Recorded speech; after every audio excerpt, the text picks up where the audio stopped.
Prayer for the month of April 2026.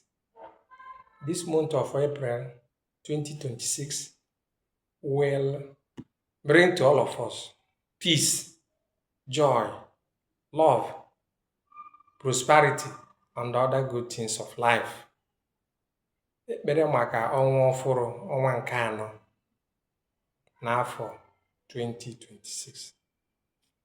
Ọnwa ọfụrụ a ga-ewetara anyị udo, aṅụrị, ịfụnanya na akụ na ụba dị iche. Anyị ga-enwe nnukwu mgbanwe na ndụ anyị. Ndị niile na-amụ Igbo, ndị niile na-asụ Igbo, na mmadụ niile ga-enwe nnukwu mgbanwe na ndụ anyị. Ihe a bụ ekpere anyị n'afọ na ọnwa ọfụrụ anụwa 20 ọnwa nke anọ. Anyị wee na-arịọzi ka onye ọbụla nye aka tụsasị ozi ekpere niile a. Ndewonu.